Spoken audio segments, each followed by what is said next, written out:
السلام علیکم۔ میرا نام حفیظ حیدر ہے اور میں کلینکل سائیکالوجسٹ ہوں۔ او سی ڈی کی سب سے خطرناک قسم کون سی ہے؟ اکثر پیشنٹ پوچھتے ہیں۔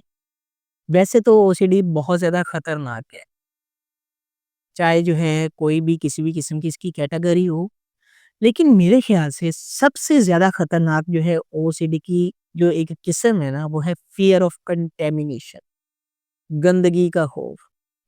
وہ خوف اس قدر ہوتا ہے کہ انسان جو ہے فزیکل ڈیمیج ہونا شروع ہو جاتا ہے، اپنا دشمن خود بن جاتا ہے، اپنے ہاتھ پاؤں چہرہ جسم کے مختلف اعضاء جو ہے خود اس کو ڈیمیج کر رہا ہوتا ہے، کوئی اور نہیں کرتا، خود کر رہا ہوتا ہے۔ بار بار واش کرتا ہے، بار بار واش کرتا ہے، ڈیفرنٹ کیمیکل سے واش کرتا ہے، ڈیفرنٹ سوپس یوز کرتا ہے، ڈیفرنٹ کریمز یوز کرتا ہے، ڈیفرنٹ اور ٹولز یوز کرتا ہے واش کرنے کے لیے۔ لیکن وہ جو ڈر ان کے ذہن میں یہاں بیٹھ جاتا ہے، فیئر آف کنٹیمینیشن، وہ نہیں نکلتا، لیکن سکن نکل جاتی ہے، ہاتھ زخمی ہو جاتے ہیں، چہرہ زخمی ہو جاتا ہے۔ ایون کہ کچھ ایسے پیشنٹ بھی ہم نے دیکھے ہیں جو اپنے سینسٹیو ایریاز کو بار بار واش کر کے جو ہے ان کے اوپر انہوں نے زخم کیا ہوتے ہیں، اس کو ڈیمیج کیا ہوتا ہے۔ کون کر رہا ہے؟ وہ خود کر رہا ہے۔ کس چکر میں کر رہا ہے؟ صرف اور صرف جو ہے فیئر آف کنٹیمینیشن کے چکر میں کر رہا ہے۔ اس کا کنٹرول نہیں ہے، اس کا بس نہیں ہے، وہ ایک بیماری کی حالت میں اپنے آپ کو نقصان پہنچا رہا ہے۔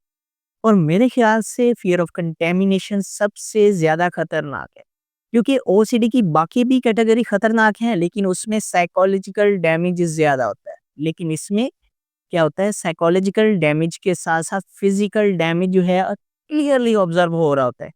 فیئر آف کنٹیمینیشن کا پیشنٹ جو ہے بار بار ہاتھ دھوتا ہے، ہاتھوں کی سکن ٹوٹلی چینج ہو جاتی ہے، چہرے کی رنگت ٹوٹلی چینج ہو جاتی ہے، پاؤں کی رنگت چینج ہو جاتی ہے۔